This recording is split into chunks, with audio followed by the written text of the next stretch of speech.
What's up, guys? Welcome back to another episode of Adventures in Drunk Fish Keeping. That is refreshing. Tonight's beer is the Southern Tier Monstrous. What makes this a cool beer is it's a bourbon barrel aged stout. What makes it even cooler is I only did one run of it, 2017. Went to my local craft brew place, Fermental, here in Wilmington, North Carolina. Had 3 bottles of sitting on the shelf, collecting dust, so I kind of knew that no one else appreciated this beer for what it was. Snapped up all 3 bottles. If you're a bourbon stout drinker, if you're a stout enjoyer, it's a very good beer to get. A little on the potent side, though. It is 14.5%, so one bottle will probably do you just right to do your drunk fish keeping. More than that, and you'll probably be swimming with your fishes more than enjoying them. So, tonight's video I'm bringing to you guys on 2 different fish showcase night. The first fish is a fish that is very common, but a little bit harder for some marine enthusiasts to keep. So I thought I'd offer a few tips and tricks to keeping this particular species.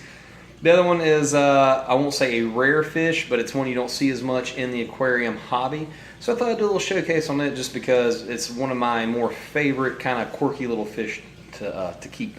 So, first fish up was the powder blue tang. Now my guy's kind of shy. I'm going to try to get a picture of him. I'll show you guys here in just a minute, which he is coming out just ever so slightly. So we're going to do just a little showcase on the tank real quick so you guys can see him. He's kind of hiding in the back there. He is a shy fish.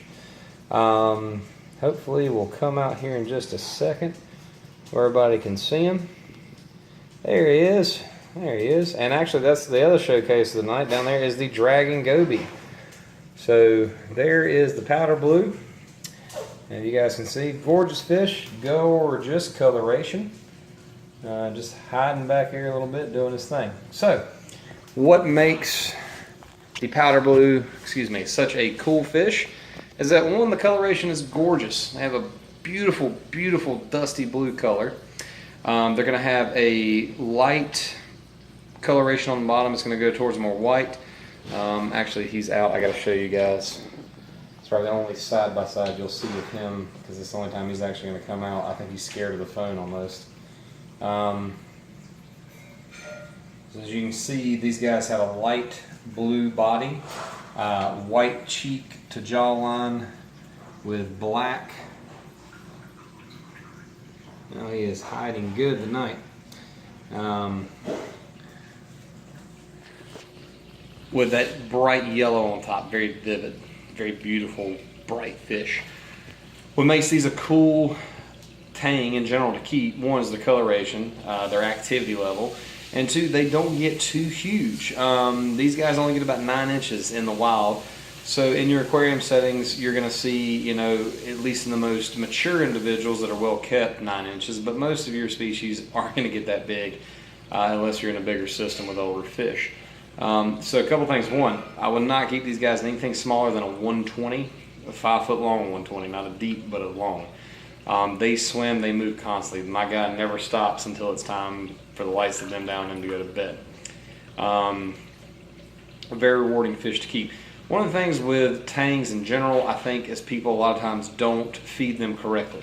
Tangs are going to be herbivores. That is how they are in nature. They graze at algae all day. They eat macro and any type of seaweed that they get hands on or their mouths on, they're going to eat it. So, a couple of things I feed my guys. One, nori, algae. There's an algae presence in the tank for him to nip at. On top of spirulina flake, I also offer a meaty preparation in the tank and a pellet preparation in the tank. Now normally I will do a small sprinkling of pellet and a small sprinkling of the spirulina coming closer to the morning times and at night. And I'm trying to get him on camera for you, actually out in the bright where you can see him. I think we're going to have to sit a little closer to the tank for this one. So I want to get this guy out. I want to show you guys just how pretty this fish looks. Even under medium lighting, this is not even my full bright. This is just what I'm going to let these guys tolerate for right now in a lower lighting setting. As you can see, my girlfriend's 54 corner sitting behind me. It's starting to come along quite nicely. That tank will be showcased next week. In next week's video, just because I want to show you guys what a nice corner tank can look like when it's fully set up and running and healthy. But back to the powder blue. So what makes these guys, like I said, cool? They don't get huge, so you can keep them in a 120, 125 as your minimum tank. Beautiful coloration. And if you train them, they will eat a lot of good preparations. Like I said, my guys, he eats pellet, he eats spirulina flake, nori, algae, roe, and meaty preparations. In fact, there he is chasing the dragon goby, which I don't think I've ever seen him do, which is weird because normally he kind of swims all around the tank. But you guys kind of got a chance to see him. How quickly he moved without trying. That's why I said anything smaller than 120, probably not going to be the best tank for one of these guys. Now these guys are Anchithera species, they're not a zebrasoma. So you may get along with mixing a zebrasoma in here with one of these guys. They are more on the aggressive side of the tangs. And another reason why I think that people, they kind of get kind of a rap for being harder to keep. These guys are a little bit more prone to develop marine ick, which is not truly ick, but we'll get on another video, and velvet. That can be addressed in a couple things. One, keeping them well fed. The better fed they are, one, with an herbivore's preparation, and two, with good quality herbivore preparations, the better off they'll be. And I found lowering the water temp just a hair helps these guys. As you can see, he's nice and fat. No, I think I made him mad. I called him fat, but you want fat fish. You don't want skinny fish. You want fat fish. Fat, healthy fish in your tank. He's still mad I called him fat. I didn't mean it like that. I just meant you're big boned. You're healthy looking. Okay, so he's not going to pay attention to me, but that's what makes him a cool fish. If you're looking for a real showstopper fish, the really cool thing to get, powder blues, powder browns, they're gorgeous fish. Now, I was on the fence about a powder brown to a powder blue. I ended up going with a powder blue just because of some of the other fish and colorations I have in the tank. But that is the fish I went with because he's a pretty fish. So on to the dragon goby. Now these guys, they're part of the sleeper goby family. They're basically Ambigobius felinera, which is their scientific name. They're not like your standard orange, pink, ghost, white spot. You know, they don't sit on the bottom all day long. This guy will nest. He'll go through the bottom like most gobies, you know, looking for copepods, small crustaceans to eat. But they'll move through the water column. So they're a cool goby to get if you want something that kind of moves around a little bit more than your standard goby. But they can reach a maximum size of about 6 inches. So for juvenile, smaller guys like mine, he's about 3 inches. A 30-gallon would suffice for something like that. As they get bigger, maybe move into another tank. Now, like most gobies, and I'm going to show you him, you know, he is up top. He is moving. They have a really cool coloration to them. They got a nice kind of feathery dorsal fin up top. They have really beautiful kind of like malted brown coloration with some blue in it. It's kind of hard to see the blue under the lighting I have just due to the fact that I've got my violet and my royals turned up a little bit right now just to really showcase. But see, these guys will really get up in the column a lot more than your standard goby. Now they will sift like most gobies. Which I think a big misconception of a lot of gobies is people think that, you know, they're eating detritus off the bottom. That's not the case. Now they will sift sand, which is a benefit. They will kind of keep the sand bed moving a little bit, but they're doing it looking for copepods, amphipods, small crustaceans, things they can eat in the sand bed. So if you don't have a lot of that in there, like if you don't have a strong cope population, if you don't have a strong mini crustacean population, things like that, invertebrates, small ones, teeny tiny ones that they can eat, definitely want to make sure you have some form of a meaty and or pellet food down there for them to kind of work on. They're not the fastest feeders. You feed the tank, your faster fish will eat. So if you don't feed a lot, or if you only feed once a day, these guys are going to probably they're going to get leaned out in a bigger tank. So that's why normally I feed my tank multiple times a day. Normally, like I said, a spirulina and a pellet mix in the morning. That when I get home, and then I do a little bit more of a meaty preparation along with an algae feeding and or nori feeding for my tank. So that really helps with these guys. The dragon goby, the cool thing about those guys it's just a cool looking goby. You don't see them a lot. Like I said, they're not a truly rare off-the-wall tang. It's not like, oh my God, it's the only one you'll ever see. But they're different. You don't see them every day. You don't see them normally. So it's a cool fish to show. And like I said, they are part of that kind of sleeper family. I did a video before. I kind of showed you the Bell sleeperhead goby. I had one of those. And I also had a larger yellow banana wrasse that my, for anyone who's watched my videos before, Dexter, my psychotic starry blenny, murdered.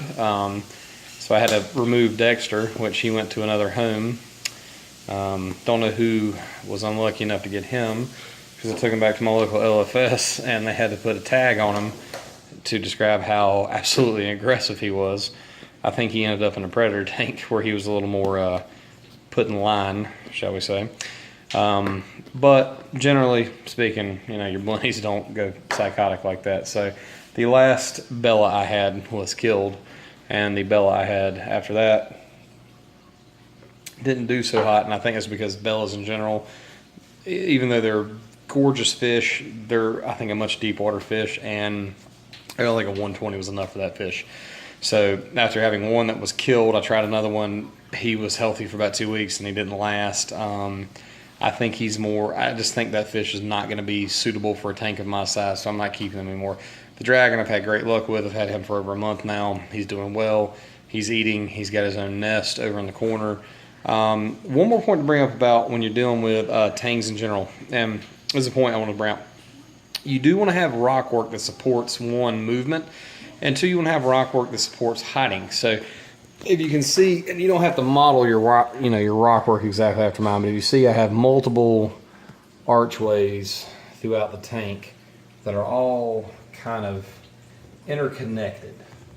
So this tang can swim in and out of the rock work and have cover to make him feel safe, and at the same time have open space where he can swim. So that's a big part of keeping a tang, keeping him happy, is keeping him able to swim. So that's why I said don't keep these guys in smaller tanks. They're going to beat off the walls all day. They're going to be miserable. It's just like trying to put a human in a closet. They're going to eventually run out of space and get pissed about it. And it's kind of the same thing with these guys. So this is just a showcase video tonight. I'm going to do another showcase video on the clown tang and probably the yellow banana or chorus wrasse, as they're called, which are not truly a chorus wrasse, but you know, that's a whole other video. So I'm going to do that probably next week. I'm going to actually kind of showcase the 54-gallon and kind of show you guys how it's coming along. The clown tang is actually in that tank, very much juvenile. So I will show you guys as next week or next couple days as that video comes out. So questions, comments, put them down below. If you got a particular fish you're interested in, let me know, because I do pick up different fish all the time. Considering I have multiple tanks kind of store them in, I do pick up a bunch of different stuff. And if you've got, you know, anything you'd like to see from the videos, let me know. But again, guys, appreciate it. And like I said, this is another episode of Adventures in Drunk Fish Keeping. Stay thirsty and stay salty.